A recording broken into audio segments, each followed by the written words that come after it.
Much, Chris, and good morning, everyone. I'm pleased to be here to give you a couple of lectures on remote sensing of sea ice, and actually more in particular about sea ice concentration. Remote sensing of sea ice covers a variety of topics or sea ice parameters, such as sea ice concentration, sea ice thickness, sea ice drift, and others. For these lectures, because I have the limitation of the 2 hours, I will mainly focus on sea ice concentration. Many of the things that I will be saying can kind of be extrapolated to some of the other sea ice variables, and I might touch upon that at the end of the lecture tomorrow. But otherwise, for the concept of saving some time, I will focus on sea ice concentration here. So let me first sort of acknowledge all the good people that have contributed to the work that has enabled me to give these lectures. Many of them were involved in the sea ice project of ESA's climate change initiative. But also people from the EUMETSAT Ocean and Sea Ice Satellite Application Facility, from the Copernicus Marine Environment Monitoring Service, my former colleagues of the Danish Meteorological Institute, and my colleagues at the Technical University of Denmark. Right. So let's get on with it. Because I thought that this was going to be a sort of a varied audience, I thought I'd show you some pictures of sea ice to get us started. So the first couple of slides here show some pictures.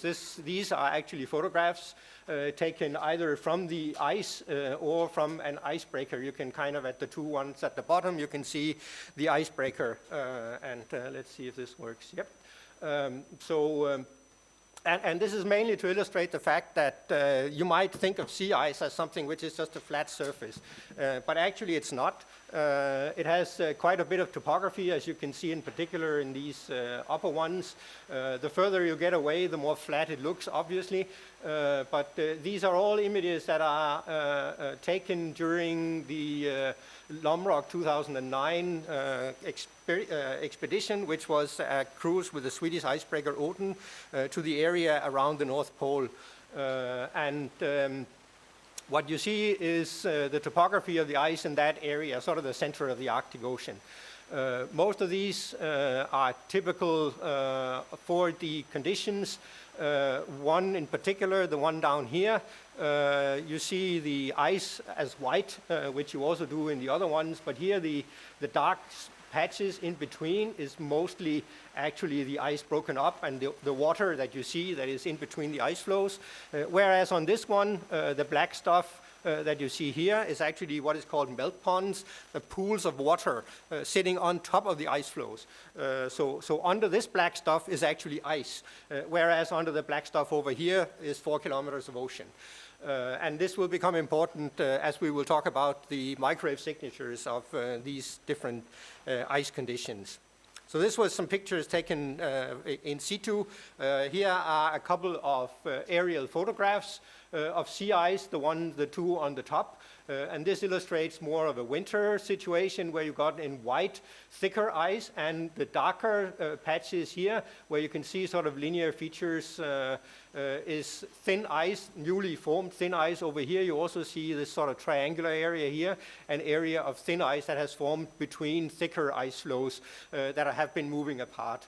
And then finally, just to say that this is not a lecture about icebergs. I threw in a picture of an iceberg anyway, but what we will be talking about during the two lectures today and tomorrow is not icebergs. Icebergs are ice of land origin, so they are carved from glaciers, and they have very different and distinct features, different from sea ice. And so this is the last thing you're going to hear about icebergs. Finally, why are we studying sea ice? And here are some pictures to illustrate that. These are all ships navigating, well, not quite here. There's another guy navigating in the ice. But the three images over here show ships navigating in the ice for various purposes, bringing cargo or doing seismics investigations. And this is one of the main reasons why ice observations is important. It is to be able to supply information about the current ice conditions to people, ships navigating in the ice. how thick is the ice, where is the ice, how condensed is it, which is kind of also what we call concentration. And I'll return to the definitions in a minute.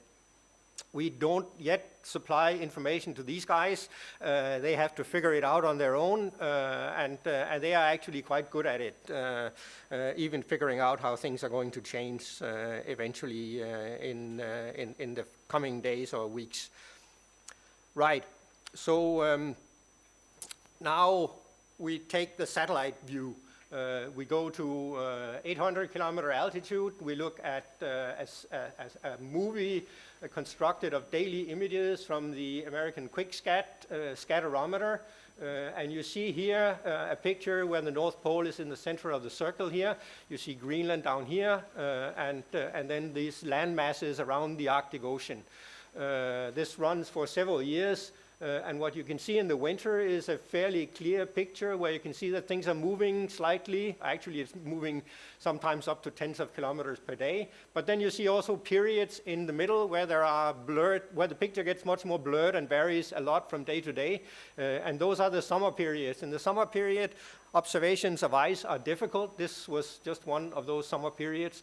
But you also see in the winter period these dark areas. They are areas of newly formed ice. The brighter areas here are the ice that actually survives the summer. So this is the summer again. And here you see this was the end of the summer. And you see ice forming in the marginal seas around the thick ice here. That was the ice that survived. You also see ice here pouring out through Fram Strait. This is Svalbard, and this was Greenland, and you see ice pouring out here. You also see some ice pouring out here through Narrow Strait, which is the strait here between Canada and Ellesmere Island and Greenland. So all in all, it gives you an idea that the ice is varying on a daily basis. The ice moves around, which is why it's important to monitor the ice on a regular basis, basically on a daily basis, to be able to provide information to people navigating, for example, because giving them something from last week just doesn't tell them what the situation is like. Right, so what are the tools that we have available for providing this kind of information? And these are a couple of Moody's mosaic images of the Arctic Ocean. Again, you see it's kind of the same area as we saw before. We have Greenland here, Svalbard, and then the land masses surrounding the Arctic Ocean. So in the middle here we have the actual Arctic Ocean. And you see then that in these ocean parts there's a lot of white stuff, and then here and there are actually some dark patches as well. And this is an image from August 24. These are from 2013. This is a couple of months later on October 4, 2013. And there's a very distinct feature differentiating the two, the August situation and the October situation. That's this big black hole. So by now I'm sure you can all recognize the big black hole and tell me what it is. Any suggestions?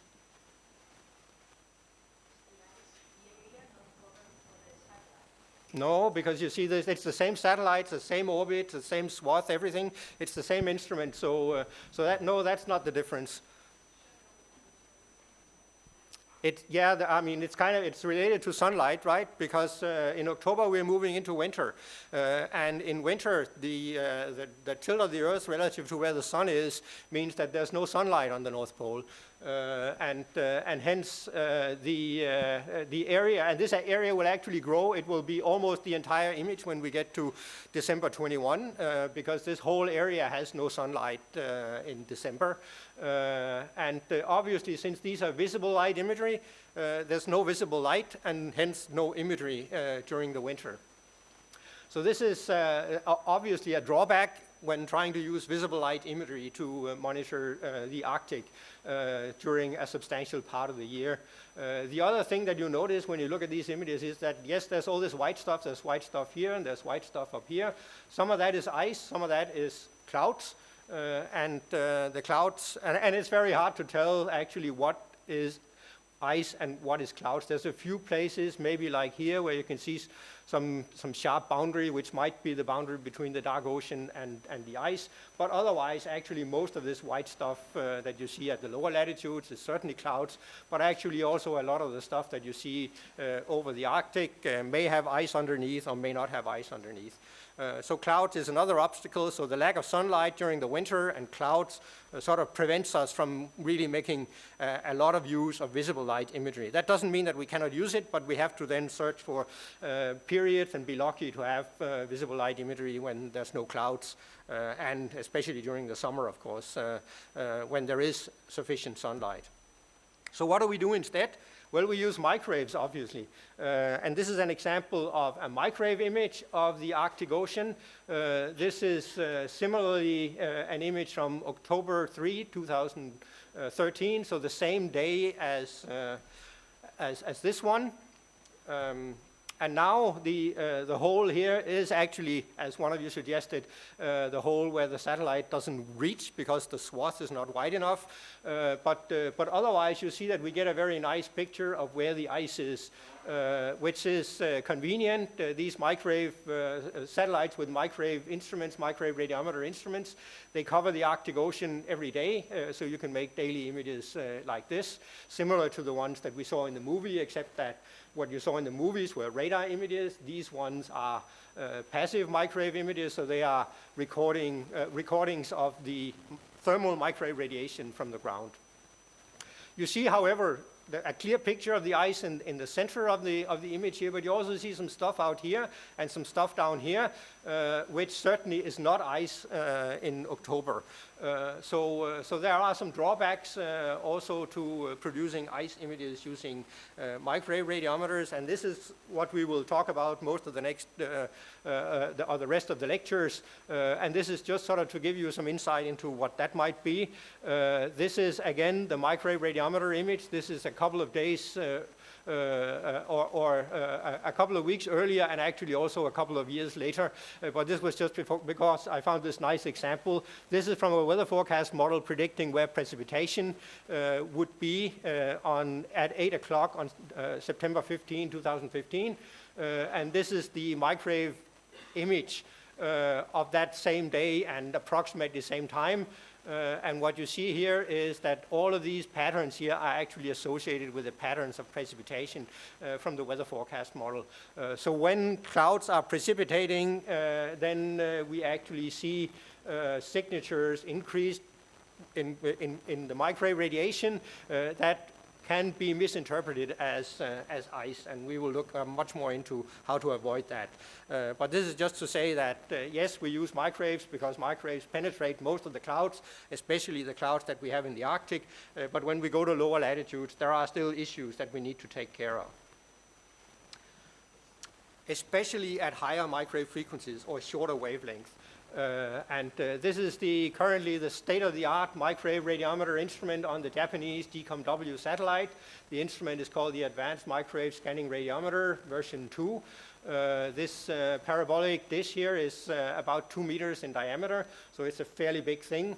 It records, the instrument records microwave radiation at 6 different wavelengths, or actually 7 for this one.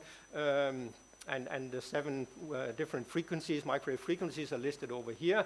The main thing that I want to bring to you with this image is this. Actually, this shows the size of the resolution cell on the ground, and it shows how the size varies very much from the long wavelengths to the shortest wavelengths. So at the long wavelengths, we have a size of the footprint on the ground in the order of 50 or 60 kilometers, whereas at the shortest wavelengths, which is about 3 millimeters, we have a size of the footprint on the ground in the order of 3 to 5 kilometers.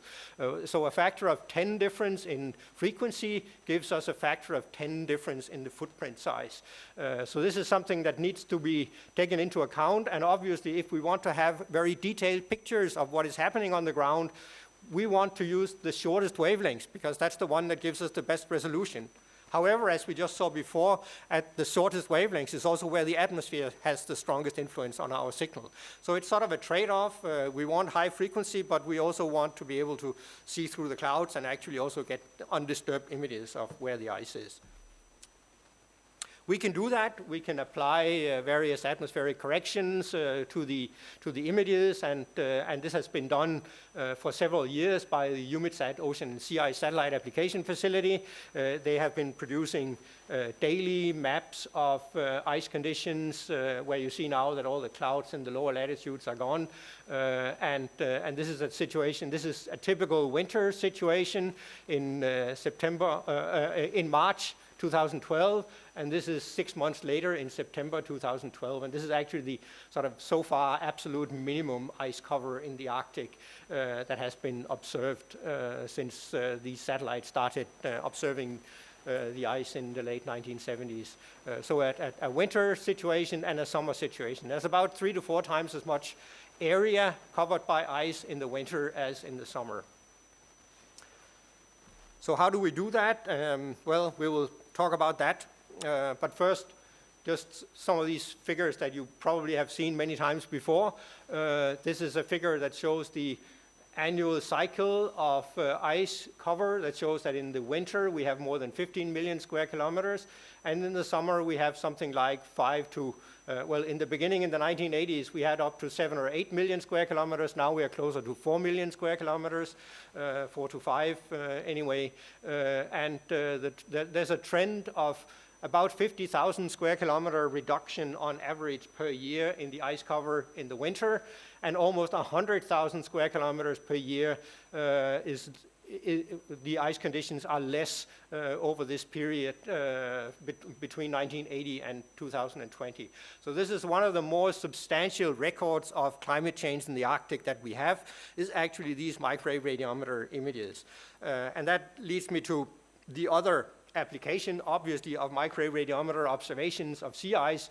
I talked about navigational purposes, but the other, of course, is climate monitoring. And this is an example of how this long record of almost 80 years can actually, in October this year, we will reach an 80-year, almost uninterrupted record of sea ice maps produced by these passive microwave instruments.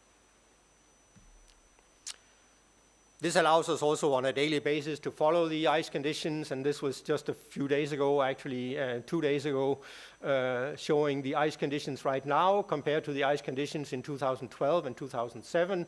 So the amount of millions of square kilometers, and you see this red dot here is how much ice was there on July 29, and you see that there's slightly more ice in this year, 2018, than in 2012 and 2007, the 2 years with the minimum ice condition. If we look at the previous 4 years, 14, 15, 16, and 17, you see that the red dot is sort of at the same level as we've seen in the last 4 years.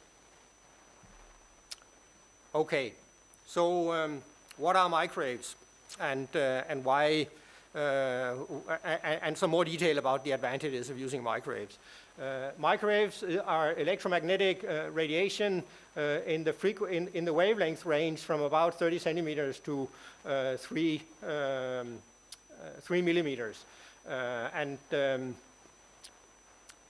this is the wavelength range that we will be looking at, actually mostly from about 6 centimeters and down to the 3 millimeters here is the wavelength range that we will be talking about. And since we will be measuring the thermal or natural microwave radiation from the ground, so it's not a radar, it's an instrument that measures thermal radiation, we need to understand also where this thermal radiation comes from. So this is just a short repetition of your physics lectures, and that shows that a black body, so Planck figured out that the amount of radiation emitted by a black body could be expressed by this black body radiation function that he derived, and he showed that for the sun's surface, which has a temperature of about 6,000 Kelvin, the peak of the radiation, the thermal radiation emitted by the sun, is in the visible wavelength range. So you see here wavelength ranges from 400 to 1,000 nanometers, and the peak is about 500 nanometers. If we shift to what could be called a red hot object, so something that you might find in your oven or something, if it's very warm anyway, then the peak of the radiation shifts towards longer wavelengths. And in particular, if we move to a surface like the Earth's surface, which has a temperature in the order of 300 Kelvin, we end up with a peak amount of radiation emitted at a wavelength of about 10 micrometers. If we look at the cosmic background radiation, where the cosmic background have a temperature of about 2.7 Kelvin, then actually the maximum wavelength is in the order of 1 millimeter, the wavelengths where the maximum amount of radiation is emitted. The nice thing about this is that now we have something that we can use for computation. A black body is a body that absorbs all incoming radiation and emits this radiation according to this function, which you've seen illustrated here. Now, natural phenomena on the Earth's surface, like the ocean or ice or other things on land surfaces, clouds for that matter in the atmosphere, they are not black bodies. They don't absorb all incoming radiation. They only absorb a fraction of the incoming radiation, therefore we call them gray bodies. Gray bodies emit less radiation than a black body. Remember, the Planck radiation function tells us how much radiation we get as a function of temperature, and actually also as a function of wavelength. That's basically what the Planck black body radiation function tells us. And we see that the amount of radiation is a function of wavelength, and it's a function of temperature. Wavelengths goes in here as well. At long wavelengths, we can make a power series expansion of especially this term here, and we actually end up with this as the radiation function for longer wavelengths, and microwave radiation here correspond to these longer wavelengths. And we see that the amount of radiation is actually proportional to temperature, and therefore we kind of often talk about the amount of microwave radiation as expressed by the brightness temperature of a body. The brightness temperature being a temperature which is smaller than the physical temperature. This is the physical temperature, so let's say the surface of the Earth, 300 Kelvin. If the brightness temperature is 200 Kelvin, that means that the body emits about 2/3 of the amount of radiation that a black body at 300 Kelvin would be emitting. And this sort of proportionality, constant epsilon here, is the fraction of radiation of a black body that is emitted by our gray body. And we call this emissivity, and we call this TB, the brightness temperature. So this is the definition of both emissivity and brightness temperature. Brightness temperature, emissivity is a number between 0 and 1. So it's 1 if it's a perfect black body, and if it's 0 if there's absolutely no radiation emitted by a particular substance. So emissivity and brightness temperature are terms that I will be using throughout. They are related in this way, and they give us information about the amount of radiation emitted. So let's put a radiometer on a satellite up here and look at, and put an antenna on, pointing it down towards the ground and see what we will be receiving.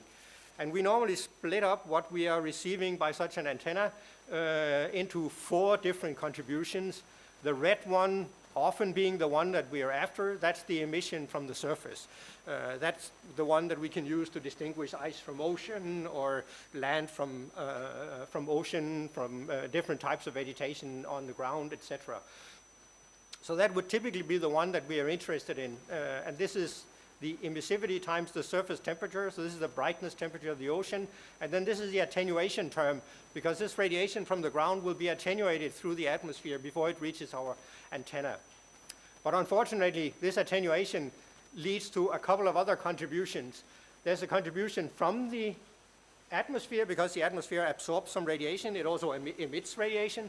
So there will be upwelling radiation from the atmosphere that also contributes to what we are measuring by our radiometer with an antenna pointing downwards here. There's also radiation from the atmosphere. Obviously, the radiation from the atmosphere, because the atmosphere, at least locally, is isotropic, there will be radiation going downwards as well as radiation going upwards. Radiation emitted by the atmosphere in the downward direction will be reflected at the surface, and then it will be attenuated on its way up to the satellite in the same way as the surface contribution. We call this downwelling radiation from the atmosphere, and we call this upwelling radiation from the atmosphere. So this is the upwelling, and this is the downwelling. This is the reflection coefficient, and this is the attenuation term. And then finally, there's this galactic background, the 2.7 Kelvin galactic background radiation. This is what is the thin purple line here. It's actually now attenuated on its way through the atmosphere. It's reflected at the surface, and it's attenuated once more on its way to the satellite. So often, not much of these 2.7 Kelvin actually reaches our satellite, but it's not always a negligible contribution. So we still need to take it into account, and this is how to take that into account. Again, this is the 2.7 Kelvin. This is the attenuation twice now because it traveled through the atmosphere twice, and this is a reflection at the surface. The upwelling and downwelling contributions can be written as these integrals, and I won't go into the details except saying that this is basically the integral of the brightness temperature of the atmosphere and then attenuated from wherever we are in the atmosphere for the upwelling from that level of the atmosphere to the top of the atmosphere, and similarly for the downwelling, it's the brightness temperature of the atmosphere attenuated from where that is emitted in the atmosphere, C, to level 0, so that's down towards the ground. The cosine term here is just because we are not looking at nadir, we're looking at some incidence angle. So this is how to calculate the upwelling and the downwelling radiations. So what is it in the atmosphere that actually absorbs our microwave radiation? And this is a plot that shows the transmissivity of the atmosphere. So how transparent is the atmosphere as a function of microwave frequency?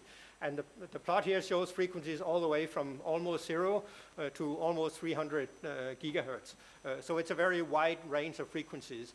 And it shows the main, the curves show the transmissivity. And there are 3 different curves. There's one for polar atmospheres, that's the dotted one. There's one for standard atmospheres, that's the full curve. And then there's one for tropical atmospheres, and that's the dashed one.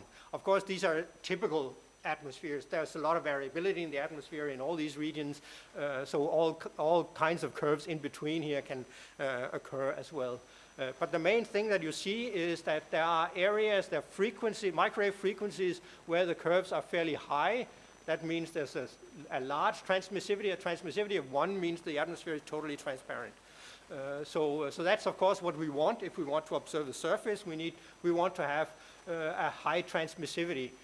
But there are also some parts of the microwave frequency spectrum where the transmissivity is basically 0. So why is that, and why is it that we have these variations? Well, there's 2 substances in the atmosphere that absorbs microwave radiation. 2 gases in the atmosphere. That's actually a third thing that we will talk about in the next slide.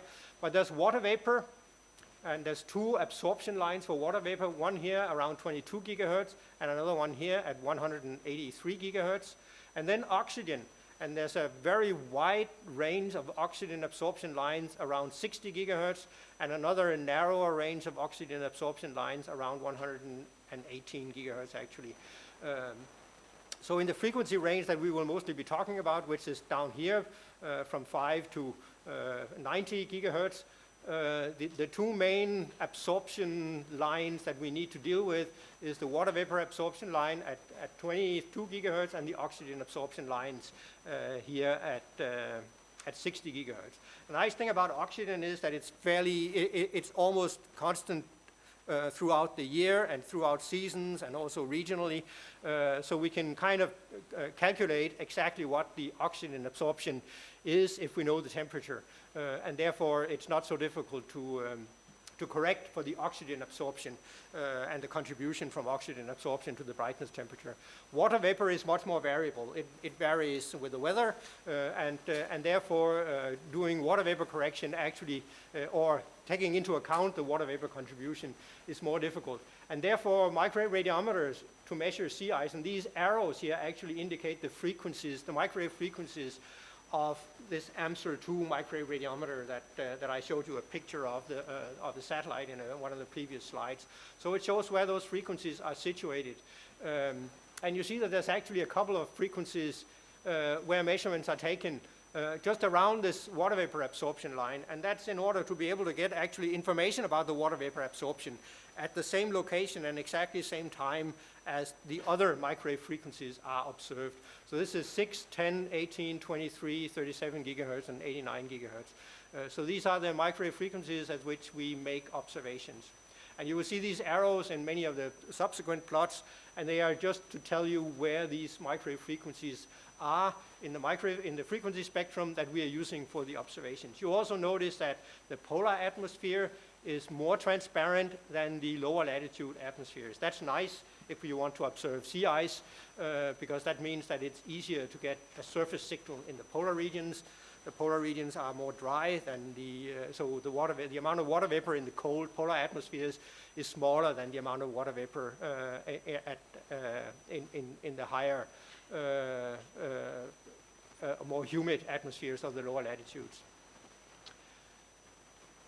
You notice, well, I mean, we talked about the absorption lines, but in between the absorption lines, we use the concept of an atmospheric window, indicating that it's kind of transparent. So an atmospheric window, you see there's one here at the lower frequencies, there's one here at intermediate frequencies around 100 gigahertz, and there's another one out here around 150 gigahertz. So in these areas, the atmosphere is somewhat transparent, or in polar regions, actually quite transparent, and therefore we tend to want to make our microwave measurements in these windows where the atmosphere is transparent if we want to make measurements of surface properties. So I mentioned that there was actually another substance in the atmosphere that absorbs the microwave radiation, and that is of course clouds. So what we saw in the previous picture were gases. Water vapor, and it's the molecules. Water vapor is a dipole, and similarly with oxygen is also a dipole, and these dipoles can be made to vibrate with the microwave radiation, and they have resonance frequencies that just corresponds to these wavelengths where the absorption lines are. But there is another substance in the atmosphere that attenuates our microwave radiation, and that is clouds, going all the way basically to rain, as we saw in the picture that I showed you of precipitation. But even non-precipitating clouds, water clouds, actually has some absorption, some non-negligible absorption. Again, the arrows are the frequencies of the measurements that we are taking. And you see this is a logarithmic scale, so this is an absorption of 10 to the minus 2 dB per kilometer per gram per cubic meter. Fortunately, we don't have many grams per cubic meter of water even in clouds, so actually these numbers get multiplied by a much smaller fraction. So the attenuation at the low frequencies is not that large, but at the higher microwave frequencies, that can actually be like this case 37 gigahertz, that can actually be a significant amount of absorption. Now the nice thing for observing polar regions is that most of the clouds are ice clouds, and you see a couple of orders of magnitude less absorption in ice clouds than in water clouds.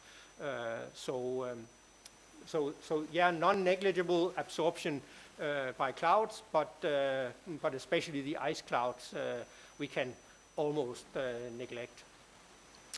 So to sum this up, I threw in some numbers here, numbers for the transmissivity of the atmosphere at the different microwave frequencies and the corresponding downwelling radiation at the AMSR frequencies, and actually a couple of other ones which were present and are close to the oxygen absorption line and were present on a previous version of the AMSR radiometer. And you see downwelling radiations in the order of 3 to 30, 40 Kelvin at these lower frequencies, and then much higher values close to the oxygen absorption line, but also actually can be quite high values for downwelling radiation at 89 gigahertz. The corresponding transmissivity, well, 98%. So the atmosphere at 7 gigahertz is 98.2% transparent. So it's pretty transparent. And as we go even to 36.5 gigahertz, typically we get values in the order of 90% transparency. So the atmosphere is reasonably transparent. This means that basically that 90% of the radiation that we are receiving actually originates from the surface, and it's only the remaining 10% that comes from the atmospheric contributions.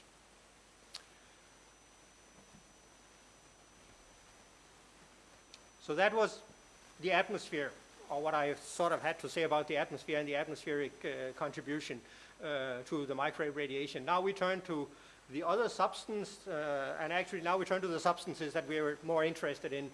We turn to so atmosphere is sort of a noise term. But now we look at water and the brightness temperature of water.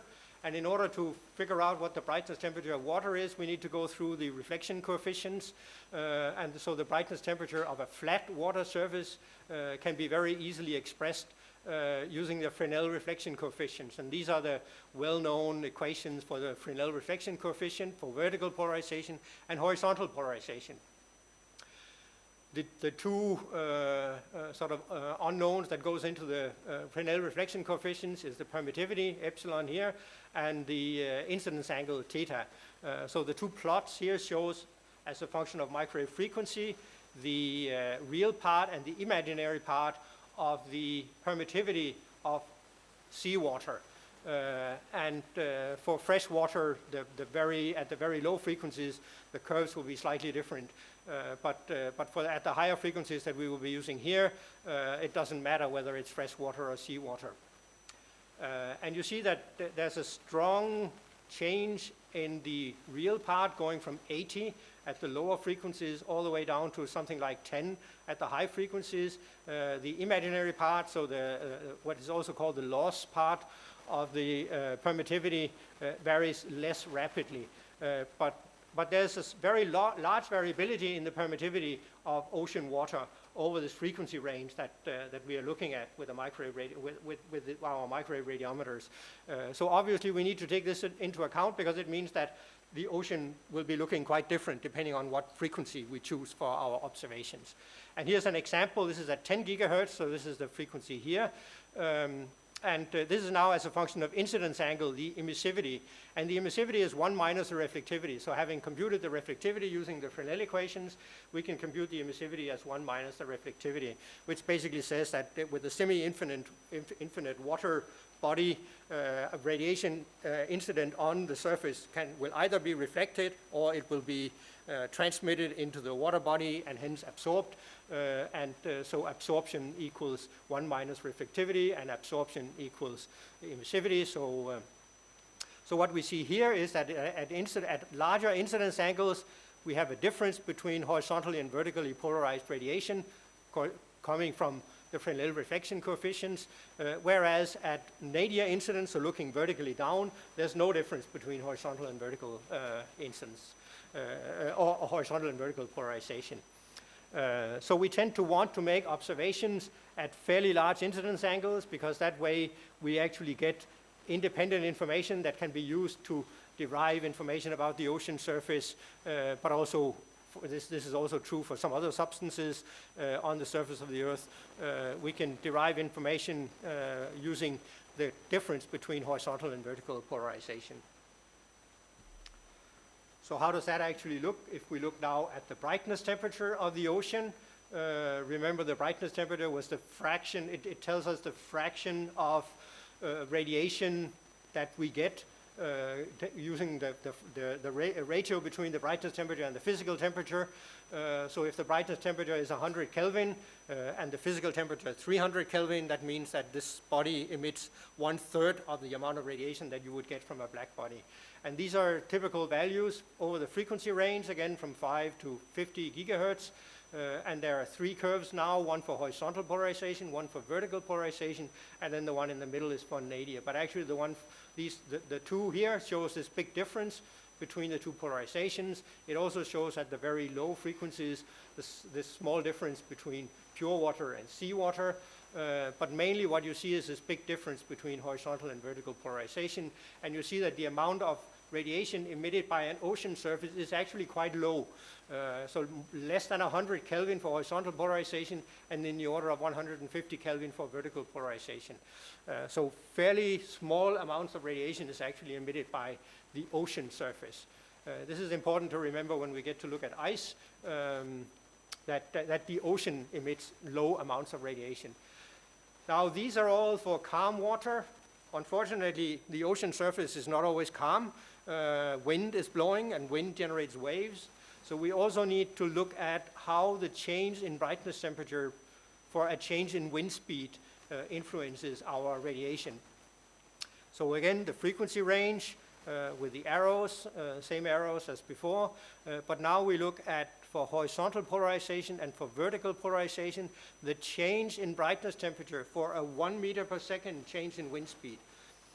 So the wind speeds can easily change 10 meters per second, right? So that means that for horizontal polarization over this frequency range, we have somewhere between 1 and 1.5 Kelvin change in brightness temperature for 1 meter per second change in wind speed.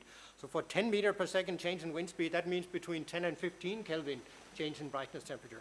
So this is a major condition that we need to take into account. For vertical polarization, it's not quite as bad. It's somewhere between 0.6 and 0.5 Kelvin per meter per second.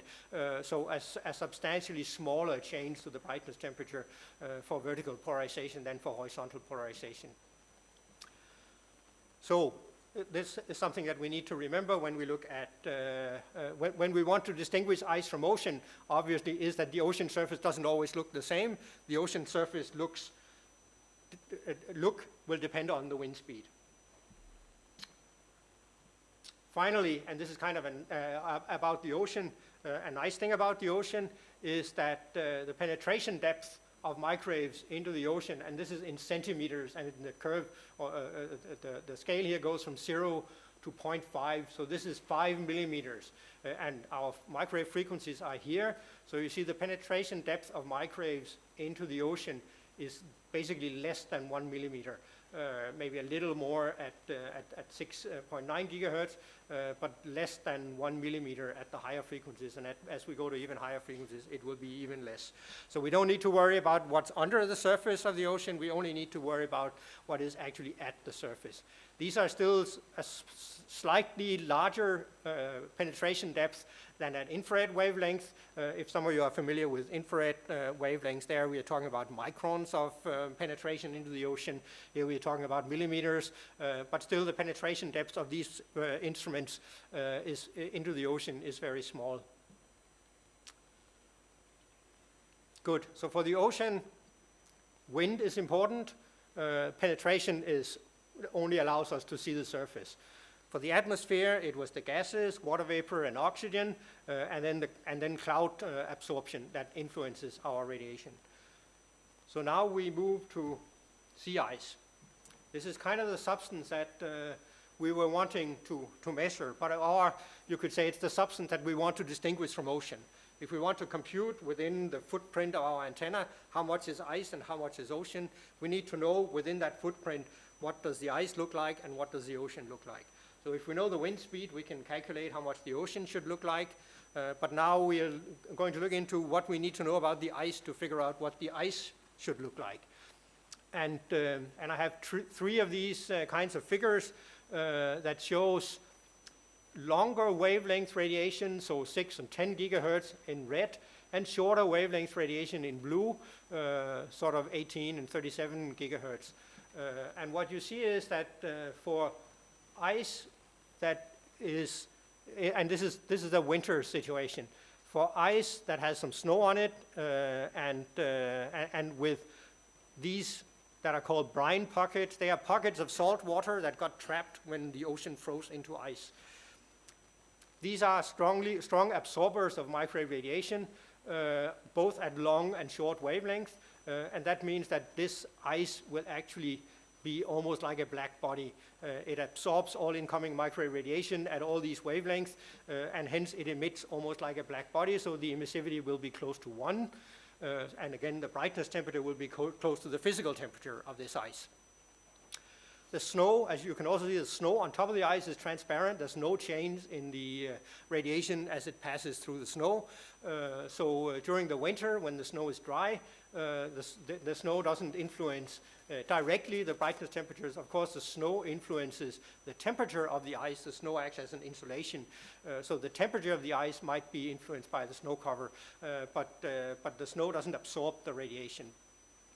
And this is fine. It means that in the winter, this first-year ice that has salt in it will be like a black body. And remember that ocean had very low microwave radiation. The ice now has very high microwave radiation, so it's easy to distinguish.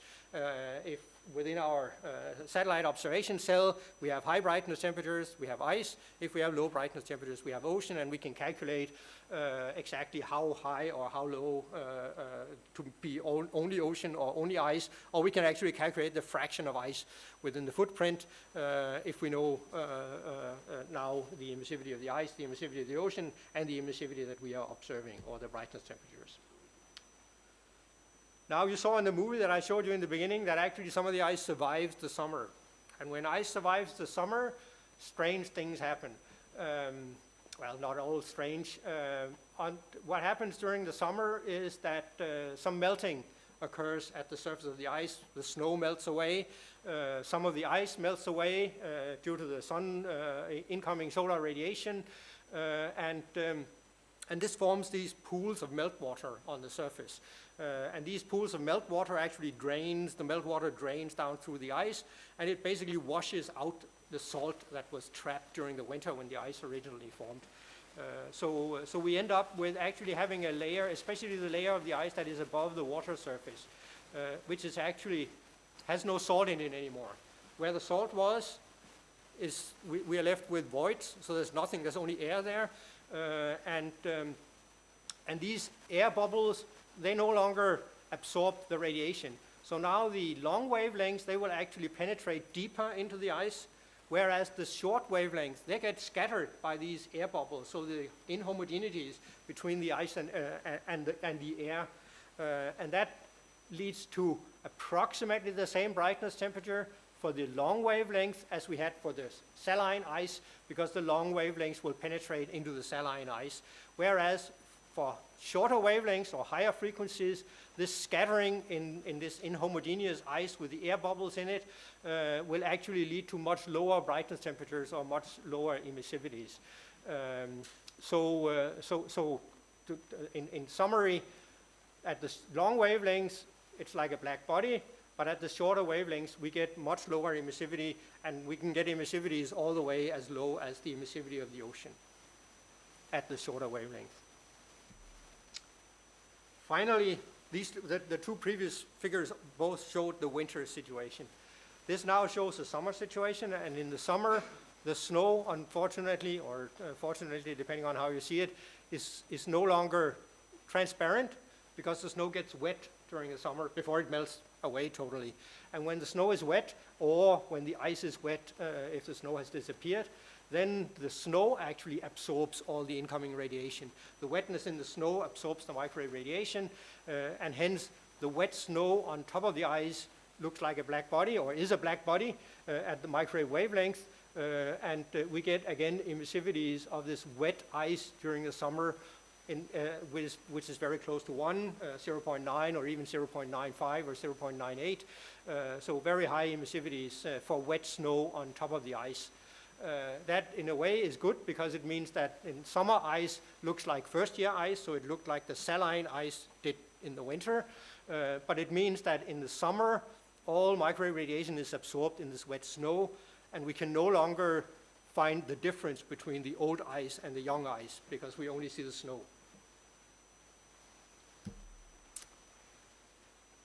So this is sort of an advertisement. In the ESA Climate Change Initiative Sea Ice Project, we actually gathered a large data set of reference information, reference sea ice concentrations, reference sea ice thicknesses, snow thicknesses, temperature profiles, and co-located these with a lot of satellite measurements. Satellite measurements from this AMSR microwave radiometer, but also from SMOS, L-band microwave radiometer measurements, from scatterometer measurements, from ASCAT and QuickScat, and so on. And this allows us to make comparisons of time series along buoy trajectories, or compare brightness temperatures to the actual physical environment where the measurements were taken. And this is an example along a buoy trajectory of 1 year of brightness temperatures at the microwave frequencies that I've talked about throughout the lecture. So in red is 6 gigahertz, in yellow it's 10 gigahertz, in green is 18 gigahertz, in blue is 37 gigahertz, and in purple is 89 gigahertz. And what you see is that the lower frequencies, so the longer wavelengths, they don't vary so much during the winter, whereas the shorter wavelengths, they vary dramatically up and down, especially at 89 gigahertz. There's a very strong variation. The black curve is the air temperature above the ice. So the black curve tells us, it gives us some indication of what is actually going on here. You see here an increase in the air temperature also causes an increase in the brightness temperatures, and it causes a dramatic increase in the brightness temperature at the shorter wavelengths, much less dramatic at the longer wavelengths. The longer wavelengths penetrate deeper into the ice, and deeper into the ice, the temperature variations are much smaller, whereas if you only penetrate into the snow, which is what you do at 89 gigahertz, then air temperatures very rapidly corresponds to temperature changes inside the ice. So these data sets were compiled for a number of different buoys, from airborne measurements, from in situ measurements, etc., and they are all available on Figshare, and so you can download the data sets with a manual that describes what the different properties of the data are. But they are very useful in terms of understanding the temporal evolution. So this was the winter period. Here we have the summer period, and what you see during the summer period is a decrease in the brightness temperatures. And this decrease in the brightness temperatures is sort of surprising, because I just told you that summer ice had wet snow on top and was like a black body, and in the summer the black body has a temperature which is at the freezing point basically. So why does the brightness temperatures decrease? Well, it goes back to the figure that I showed you from the icebreaker that had these melt ponds, the ponds of meltwater at the surface, because actually these ponds of meltwater look exactly like the ocean, and the ocean had a very low brightness temperature. So with these microwave radiometer measurements, we cannot distinguish low concentrations of ice, so ice flows with open water between, or ice flows with open water on top. They will look, if the fraction of open water, either in the melt ponds or in the open areas around the ice flows, is the same, then the brightness temperatures will be the same, and they will give the same also ice concentrations if we calculate the ice concentrations. One of the nice things that we did also in this data set, and is included in the data set, is actually some melt pond fraction data that, so you can actually see exactly how the melt pond fractions influences the brightness temperatures. We'll talk more about that tomorrow in the lecture. Tomorrow in the lecture we will talk about how to use the microwave radiometer measurements to retrieve ice concentration, obviously, and how to use that data in models. But just a few sort of summarizing slides now for sea ice.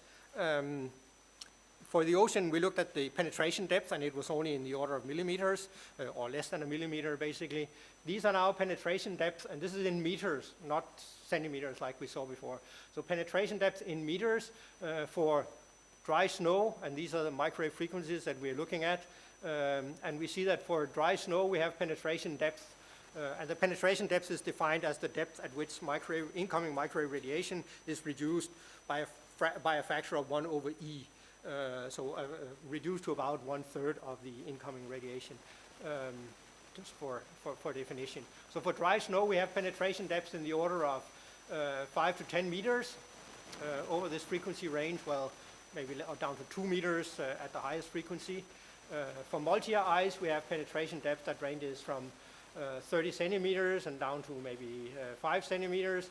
And for first-year ice, the penetration depth, because of the stronger absorption in the saline ice, is in the order of, it's certainly less than 10 centimeters, and at the higher frequencies, it's almost down to 1 centimeter.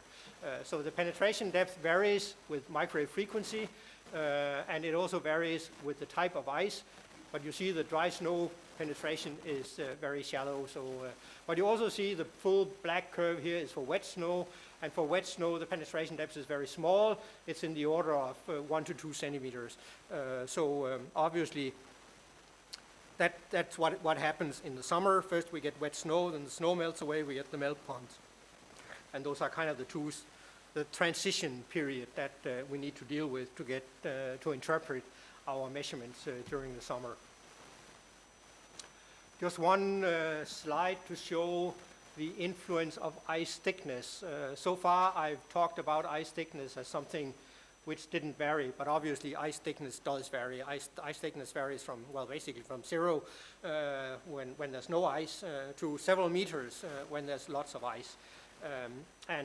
This is actually brightness temperatures of the ice, of first-year ice, as a function of ice thickness between 0 and 50 centimeters.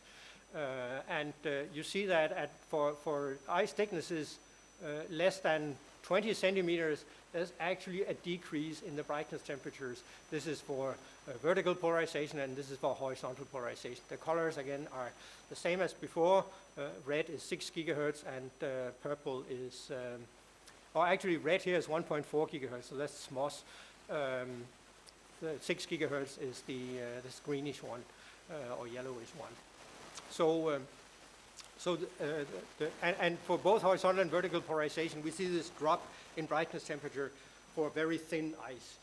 So another thing to take into account, there's not that much of the very thin ice, but in the areas where thin ice prevails, especially in the fall when the ice is freezing, it's just beginning to freeze, there can be a substantial amount of ice which is less than 20 centimeters, and this ice will have lower brightness temperatures, and hence, since we use the brightness temperatures to compute the ice concentration, it will look as lower concentrations of ice than the thicker ice. You see that for the thicker ice, more than 30 or centimeters, the brightness temperatures kind of saturate and gets constant, in this case as black bodies, where the brightness temperature is close to the physical temperature, and it takes slightly longer for the saturation to occur at horizontal polarization, but in general we get the high brightness temperatures when ice thicknesses are more than 20 or 25 centimeters. So this is our AMSR 2 microwave radiometer on board the TCOM-W satellite, and just some technical details about the radiometer, such as the ground resolution. So the antenna beam width, as I said, depends on microwave frequency, with a wide beam at the low frequency and a narrow beam at the high frequency. So all in all, a variation of a factor of 10 between the lowest frequency and the highest frequency. This is a summary of the influence of the properties on the ocean surface and on the sea surface. On the ocean surface and in the atmosphere. And it's microwave frequency over the range of the AMSR measurements. The curves now are normalized sensitivities. So they tell you where the peak influence of a certain substance or a certain variable is on the brightness temperatures. And one that we haven't talked about so far is sea surface temperature. The reason why we haven't talked about sea surface temperature is that the influence of sea surface temperature, first of all, it's rather small, and also it vanishes at the higher frequencies. So there's very little influence of sea surface temperature on the brightness temperatures at the higher frequencies. At the lower frequencies, there is actually a significant influence from sea surface temperature, especially at 6 gigahertz. And 6 gigahertz microwave radiometer measurements can actually be used to derive cloud-independent sea surface temperature measurements and are being used for that purpose. But otherwise, so this was sea surface temperature. The other influences that we've looked at is the influence of wind speed. That's the green curve. This, as we saw, increases with microwave frequency. The higher the microwave frequency, the larger the influence of wind speed on the brightness temperatures. Remember, these are normalized, so they all peak at 1. So you shouldn't compare the red curve with the green curve, except for at which frequency they peak. But the red curve here, if we actually calculate, for example, the change in brightness temperature for a given change in sea surface temperature, that will be much smaller than the change in brightness temperature for a change in wind speed that we looked at before. So wind speed was the green curve. Similar to that is the yellow curve, which is the influence of clouds. We also saw how the influence of clouds would increases as we go to higher microwave frequencies. And finally, the blue curve here is the influence of water vapor. Obviously, the influence of water vapor is larger at close to the water vapor absorption line, and hence with these two measurements at 23 gigahertz and 18 gigahertz, we actually get, by looking at the difference between these two, we get rather reliable information about the amount of water vapor in the atmosphere. And then a summary for ice. For first-year ice, this black body signature, this is microwave frequency, and this is emissivity. So black body-like situation, both for vertical and horizontal polarization, slightly lower brightness temperature for horizontal polarization. For first-year ice, for multi-ice, we see this decrease in emissivity as the air bubble starts to scatter the radiation. And for water, we see an increase in brightness temperature, and we see also this big difference between the two polarizations all through the microwave range for a water surface. So this is where we will take off tomorrow and talk about now how to use these measurements to derive information about the ice conditions.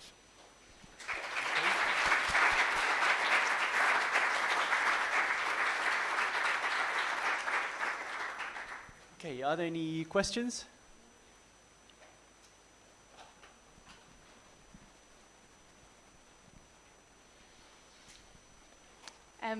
Thanks very much. The downwelling and upwelling approximations that you showed, are those applicable only to microwave? Yes, they are. The way, but they are calculated in a similar way for infrared wavelengths.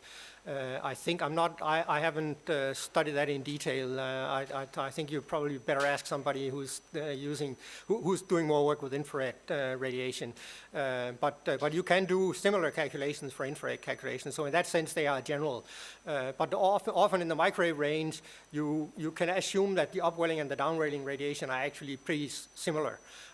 Whereas in infrared, where the absorption in the atmosphere is larger, then the downwelling radiation will be different from the upwelling radiation, because the upwelling radiation will be dominated by stuff from the upper atmosphere, and the downwelling will be dominated from stuff from the lower atmosphere.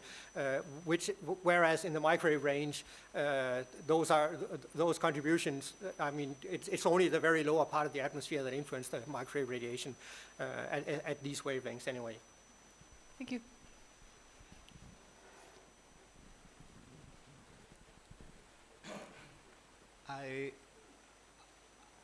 I wanted to ask you whether you have any experience using the ISAT-1, the full waveform LiDAR, how this technique compares with what you have been explaining to us, and whether the ISAT-2, the photon counting system, is going to add something more substantial for your work.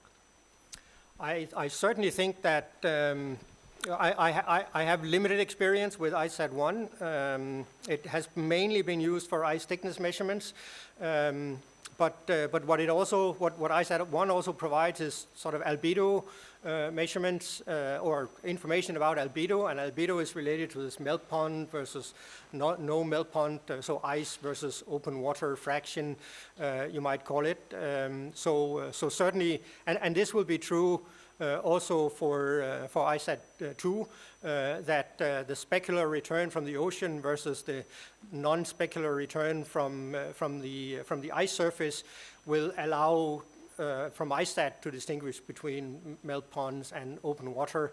And this is even from cryosat, the radar altimeter, you can do that distinction between the flat surface and the melt ponds, or the leads in between the ice flows, and the ice, and you can actually calculate open water fraction or pseudo albedo type of information, even from cryosat measurements. In the data set that I mentioned, and where the link was in one of the slides, we actually have included also some ISAT measurements. So there is a data set for the Southern Ocean that has ISAT freeboards and variations in freeboard co-located with microwave radiometer measurements. Okay. Any other questions? Thank you for presentation. I would like to ask about the P-band, the lower frequency than 1 gigahertz. As I know, the penetration depth should be deeper. Do you have any experience, comments? Yes, that's correct. As you already saw from my plot of the penetration depth into ice certainly becomes larger as we go to lower frequencies, and going to L-band, the penetration depths can be at least several tens of centimeters, and actually at L-band, and the plots that I showed you, where I showed the brightness temperature as a function of so these ones, they actually included, the red curves here are for L-band. So what you see here is a very dramatic decrease in brightness temperature for thinner ice. And this is actually used for deriving ice thickness from the brightness temperatures measured at L-band. So for the ocean surface, the penetration also increases, but still even at L-band, the penetration depth is less than a centimeter. So it's, especially for ice, it makes a big difference. And L-band can be useful for actually measuring the thickness of thin ice. Thanks very much. A couple of questions. The transparency of the snow, is that related purely to the structure of the material, like in terms of its crystal structure? And secondly, do you know of anyone taking advantage of the difference between wet snow and dry snow in other applications using microwave? So the summer situation, the wet snow is, I would sort of turn the question around and say the absorption in the snow is due to the wet. It's the water, the liquid water inside the snow. That's what absorbs the radiation. If there is no liquid water, then there's no absorption, and hence the snow is transparent. But once there's wetness inside the snow, this absorption increases very dramatically for actually fairly low amounts of wetness, liquid water inside the snow cover. And therefore, potentially you would be able to actually measure the wetness of the snow by looking at this change in brightness temperature. Unfortunately, wet snow occurs at the same time as melt ponds starts to form. So I'm not aware of somebody who has tried to actually for snow on sea ice determine the wetness of the snow, but for snow on land, this is something that is certainly done, and where microwave radiometer measurements are used also to determine the wetness of snow. So yeah, in principle it can be done, but for sea ice there's this additional obstacle that you can have melt water in between, and that has a very, very different brightness temperature, as you've seen, and therefore will influence the uncertainty in snow wetness. I think we can leave.